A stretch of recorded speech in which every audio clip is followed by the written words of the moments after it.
La banque, la Société Générale a demandé au Front National de clôturer tous ses comptes après 30 ans. De son côté, HSBC, une autre banque, demande à Marine Le Pen personnellement de clôturer son compte personnel. Donc, est-ce un acharnement politique sur un parti d'opinion fortement clivant? Marine Le Pen, en dénonçant fortement cette mise à l'index, peut-elle rebondir? Est-ce que derrière ce nouvel épisode, est-ce la confirmation de l'affaiblissement d'un parti encore malade d'une présidentielle ratée? Je vous pose la question à vous, Sébastien Chenu, merci d'être avec Bonsoir. nous. Vous êtes député Front National du Nord et porte-parole de votre parti. Roland Quérol, politologue, directeur du CETAN, directeur de recherche associé au CEVIPOF. Laurent Fargue, journaliste à Challenge, vous avez publié Le procès interdit de Marine Le Pen aux éditions First. Et Aurore Berger, député La République En Marche des Yvelines, porte-parole du groupe à l'Assemblée nationale. Donc d'abord, mise à l'index brutale et générale, une question, Sébastien Chenu. Marine Le Pen dénonce la tentative d'étouffement du Front National. Elle annonce son intention de déposer des plaintes contre ces deux banques pour discrimination. Cette décision bancaire, quand on regarde un petit peu de près, en général, elle peut être justifiée par un client qui présente trop de risques, avec des comptes qui présentent trop de risques pour la banque, ou bien un possible blanchiment d'argent, une origine trouble des fonds. Alors ma question est très simple, est-ce que cette fermeture brutale est généralisée comme ça, parce que c'est pas seulement le parti, c'est des fédérations, c'est personnel sur Marine Le Pen, ça peut être causé par des questions sur l'origine des fonds du Front National, ou parce que vos finances ne seraient pas suffisamment sûres? Non, madame, c'est un scandale. C'est un scandale démocratique qui aujourd'hui touche le Front National, qui demain pourrait toucher d'autres mouvements politiques. Nous sommes clients de cette banque depuis près de 20 ans. Évidemment, l'ensemble de nos comptes sont validés par les institutions qui sont chargées de vérifier la légalité des comptes bancaires des partis politiques qui reçoivent des dotations publiques. Nous n'avons aucun problème. Nous n'avons pas de soucis bancaires d'aucune sorte. Nous avons fait déjà des prêts à cette banque que nous avons remboursés. C'est-à-dire que nous avons une activité de relation normale avec cette banque depuis de très longues années. Et aujourd'hui, cette banque, mais également HSBC, font une démarche politique qui vise à sortir le Front National de leur dispositif sans aucune raison, et en tous les cas sans aucune raison valable.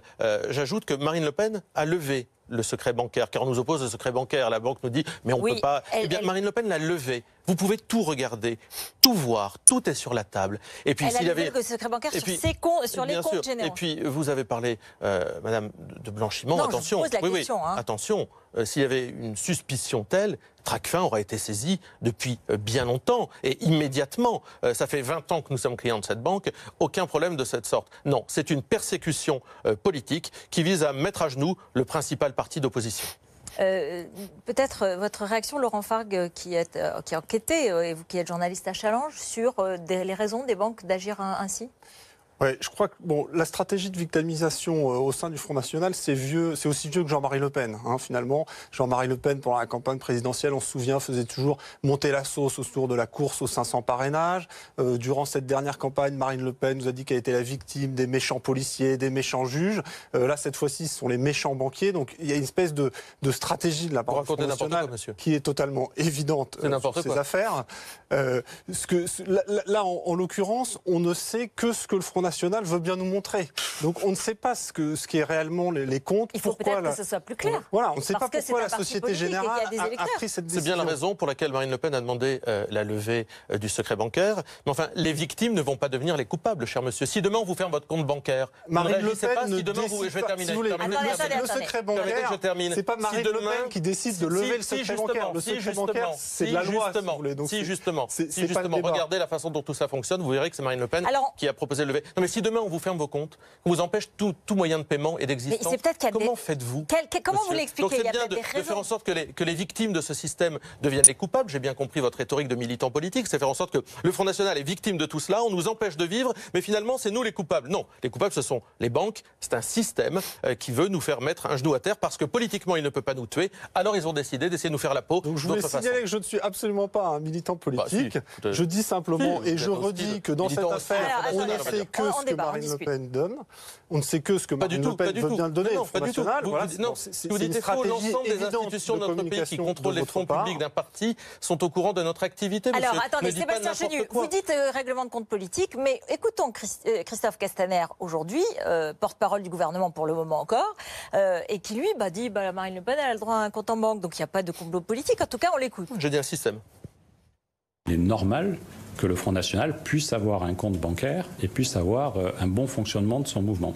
Par contre, je ne connais pas les raisons qui ont poussé la banque en question à dire à son client Front National merci, au revoir. Et donc je ne veux pas me prononcer sur le fond de cela. Aurore Berger, alors qu'est-ce que vous en pensez? Vous êtes d'accord avec Christophe Castaner? Comment vous réagissez? Vous êtes porte-parole de La République En Marche. Que le Front National puisse en effet avoir une banque et puisse en effet avoir des comptes, ça me paraît logique. Je ne peux pas juger du fond parce que je ne sais pas aujourd'hui quelles ont été les raisons qui ont motivé cette banque en particulier à dire qu'elle ne souhaitait plus avoir le Front National comme client. C'est un dialogue ou alors en effet s'il y a une plainte déposée, ce sera à la justice de trancher et de dire si oui ou non la décision qui a été prise était une décision légitime et légale, surtout de la part de la banque. Après, c'est vrai quand même que la stratégie de victimisation est quand même assez forte. Quand j'entends Marine Le Pen qui parle de fatwa, il faut rester calme. Il n'y a pas d'appel au meurtre, il me semble, de la part de la banque, à l'égard de Marine Le Pen. Il y a une procédure légale qui est lancée, une plainte déposée, et c'est la justice qui dira si c'est légal ou si c'est pas légal. Justement, lorsqu'une banque vous prive de l'ensemble de vos moyens de vie, la capacité pour les adhérents de payer une cotisation, etc.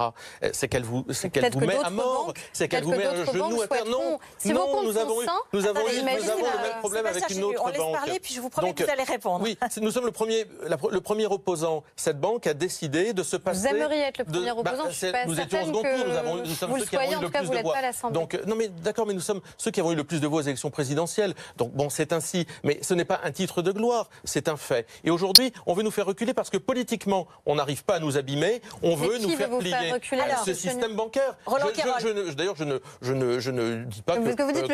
je ne dis pas que... D'ailleurs, le gouvernement et M. Castaner s'est exprimé de façon tout à fait correcte et saine dans ce qu'il dit. Roland Quérol, on a besoin d'informations dont nous ne disposons pas. Si, vous les avez toutes. On peut dire 2 phrases? Oui. Merci. Moi, j'ai un petit peu de mal à croire à une fatwa bancaire, a fortiori pour une banque qui a pris le risque d'avoir le Front National comme client depuis 20 ans. C'est pas comme quelqu'un qui découvrirait tout à coup de quel parti il s'agit, quels seraient ses problèmes. On n'imagine pas non plus qu'elle l'ait fait sans prévenir son client. Donc cette espèce de coup de tonnerre est assez incompréhensible.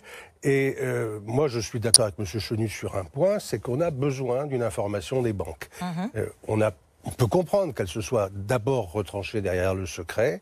Si les clients sont d'accord pour lever le secret, il n'y a aucune espèce de raison que les banques ne fassent pas un petit peu de publicité sur les raisons pour lesquelles elles agissent ainsi. Et puis il y a par ailleurs parce que c'est un parti politique et qu'il y a des électeurs et qu'il faut leur rendre des comptes en quelque sorte. C'est normal. À l'opinion publique, à la société, c'est la même pas aux électeurs. Et il est normal aussi que les porte-paroles de la majorité fassent savoir qu'il ne s'agit pas d'empêcher le Front National d'avoir des comptes en banque, que c'est un droit évident et que tous les démocrates sont d'accord avec ça. Alors, je voulais signaler quand même que le Front National n'est pas spécialement maltraité par l'État, puisque comme tous les partis, vous avez le droit au financement public. On a un système en France qui est extrêmement généreux. Et entre 2012 et 2017, vous avez touché 5 millions d'euros par an. Non, mais ce serait l'inverse qui serait scandaleux. Mais enfin, vous trouvez ça, on a l'impression que c'est pas la polémique, on débat tranquillement. Vous êtes en train de dire qu'il faut qu'on s'étonne. Mais enfin, monsieur, nous ne faisons pas l'aumône. Attendez, monsieur Chenu, c'est juste une minute, laissez parler les personnes. Vous allez avoir la réponse, je vous promets. Je signale juste que vous avez touché pendant 5 ans 5 millions d'euros de subventions publiques. C'est la loi. Par an. Non mais voilà, c'est la loi. Mais vous n'êtes pas spécialement maltraité par l'État.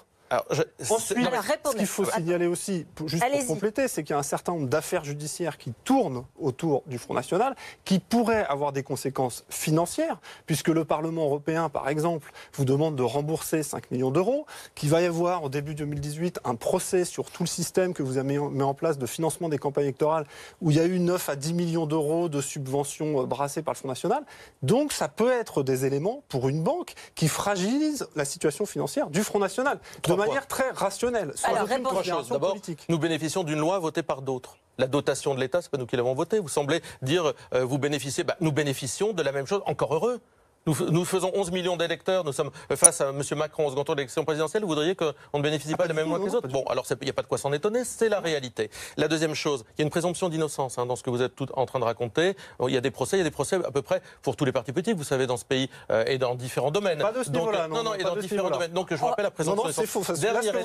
Dernier élément, s'il y avait des problèmes bancaires ou d'emprunt ou de dette, alors les Républicains qui sont également dans cette même banque, la Société Générale, qui ont entre 50 et 60 millions d'euros de dettes, ils subiraient le même sort que nous. Ils n'ont pas plus d'actifs que nous d'ailleurs. Donc par conséquent, on sait très bien que c'est un procès politique. Voilà, procès politique. Aurore Bergé, comment est-ce que vous entendez cela et comment vous réagissez? Parce que c'est vrai que vous avez repris Sébastien Chenu tout à l'heure. Sébastien Chenu dit « Nous sommes le premier opposant ». Est-ce que c'est votre avis aujourd'hui? Est-ce qu'après ce deuxième tour, est-ce que de fait, il n'y a pas un affaiblissement du Front National aujourd'hui? Écoutez, moi, je peux parler de ce que je vois notamment à l'Assemblée nationale. Et à l'Assemblée nationale, on voit bien, ou surtout, on ne voit pas Marine Le Pen. Elle est extraordinairement absente de l'hémicycle. Elle prend très peu la parole. Alors, on peut toujours dire oui, c'est parce qu'on n'a pas un groupe. Très bien. Enfin, par exemple, Madame Ménard, qui est apparentée Front National, elle est 1000 fois plus présente que Marine Le Pen. Et elle n'est pas non plus dans un groupe politique. Je combats ses idées. Enfin, elle a été élue quand même avec votre soutien. Je combats ses idées, mais je peux témoigner de sa présence. Marine Le Pen, je ne sais pas où elle est. En tout cas, elle est très peu présente à l'Assemblée nationale. Donc, l'argument de « on n'a pas de groupe politique » ne suffit pas pour justifier une faible activité au sein de l'Assemblée nationale, d'elle et d'un certain nombre aussi des autres membres de son parti. Oui, une réponse sera toujours plus présente que Richard Ferrand, dont on n'a jamais entendu le son de la voix depuis qu'il est président du groupe. Vous ne devez pas être suffisamment présent. Et puis, je vous rappelle, vous avez sur 300 et quelques députés En Marche, on en a, je sais pas, 250 dont on n'a jamais entendu le son de la voix. Donc, ne donnez pas de leçons. S'il vous plaît, ne donnez pas de leçons à des gens qui sont représentés, non pas à la hauteur de ce qu'ils représentent dans le pays. Nous avons 7 députés, mais de façon bien inférieure, puisque nous représentons plus de voix que nous n'avons de députés. Il n'y a rien. Peut-être parce que les Français n'ont pas souhaité que vous ayez la majorité au second tour. Quand vous voyez les problèmes que rencontre aujourd'hui la République En Marche, il faut être un peu humble et modeste quand on gère un parti politique. Vous n'avez pas de souci, la désignation de votre secrétaire général ministre ou ministre secrétaire général? Roland Quérol, le politologue. Très bien, on peut être dans le déni dans la vie. Mais... Roland Quérol. Écoutez, on voit bien que le Front National traverse des difficultés, pas seulement financières, mais politiques aussi, qu'il est entré dans la préparation d'un congrès pour essayer d'en sortir et qu'il y a eu des troubles autour des capacités de dirigeante de Marine Le Pen, de la façon dont allait s'organiser la refondation du Front National. Évidemment, il est politiquement affaibli. Mais en même temps, un sondage récent a montré que si on refaisait les élections présidentielles, le premier tour donnerait à peu près les mêmes résultats. Il faisait même légèrement plus au premier tour que ce qu'il a fait dans les urnes. Donc ne nous y trompons pas, les raisons profondes qui ont créé et qui ont fait monter le Front National jusqu'en 2015 et aussi 2017 sont toujours là. C'est un parti affaibli dans son organisation, sa structure, parfois la psychologie même de certains de ses adhérents qui se sont exprimés sur les médias, je n'invente rien. Mais ça reste politiquement une force extrêmement importante dans le pays. C'est pourquoi la clarification est importante, est intéressante, encore une fois, parce que vis-à-vis des électeurs, c'est important qu'ils sachent exactement. En un mot, Aurore Bergé, est-ce que vous donnez la réponse à ces électeurs, suffisamment de réponses, par exemple dans le terrain social ou dans d'autres mesures, pour les dissuader, pour vous, de voter pour le Front National? Est-ce que vous faites le travail, je dirais, en direction de ces électeurs? Est-ce que vos réponses sont suffisantes? Il n'y a pas un travail spécifique en direction d'une catégorie d'électeurs. Enfin, en tout cas, moi, c'est pas comme ça je pense qu'on doit faire de la politique. Il y a un travail qui est fait pour l'ensemble des Français. Ce qu'on fait en matière de justice sociale, par exemple, me paraît essentiel. Vous parlez dans votre sujet au Congrès des maires, la suppression pour 80% des Français de la taxe d'habitation. Enfin, c'est un gain de pouvoir d'achat en priorité pour les classes moyennes et les classes populaires. Et ça, c'est un pouvoir d'achat immédiat. La baisse des cotisations sociales dès le 1er janvier, ça veut dire que les Français qui travaillent gagneront plus à la fin du mois. Et pour ceux qui sont en difficulté, on augmente le minimum vieillesse, on augmente la prime d'activité, on augmente, moi, un point qui me paraît essentiel, les frais de garde pour les familles monoparentales. Il y a une famille monoparentale sur 3 qui est sous le seuil de pauvreté en France, donc autant d'enfants qui sont sous le seuil de pauvreté. Laurent Fargue, vous avez l'impression que ce type de politique menée par Emmanuel Macron répond au message des électeurs de Marine Le Pen ? Écoutez, ça franchement c'est très difficile. Je pense qu'en effet l'électorat de Marine Le Pen est toujours là. Enfin la population qui a voté non à Maastricht, je pense qu'elle est toujours là et cet électorat est là. La capacité pour Marine Le Pen à être la prochaine candidate à la présidentielle, à mon avis, va être très difficile parce que ce débat qu'elle a quand même, enfin cette espèce de fiasco de ce débat qui sont des images historiques elle va traîner, qu'on va lui remettre dans 5 ans. Je pense que ça sera très difficile pour elle d'apparaître comme une candidate crédible. Donc je pense qu'en effet, la question du leadership au Front National va forcément s'ouvrir parce qu'encore une fois, ce sont des images historiques que des millions de Français ont vues. Et qu'elle reconnaît, elle le reconnaît, elle en parle en disant oui, j'ai raté le débat. Elle le reconnaît. Ils ont vu une candidate de premier plan Oui. se ridiculiser en quelque sorte. Vous savez, ça fait des années qu'on enterre une fois par an le Front National, Marine Le Pen, sa dirigeante, etc. La réalité, c'est que le Front National et Marine Le Pen n'ont jamais cessé d'augmenter, n'ont jamais cessé de multiplier leur nombre d'électeurs. Donc vous pouvez les enterrer une fois de plus, rassurez-vous. Et les électeurs et les dirigeants et les candidats du Front National seront encore là la prochaine fois. J'enterre certainement pas les électeurs. Je pense qu'elle avait une occasion historique.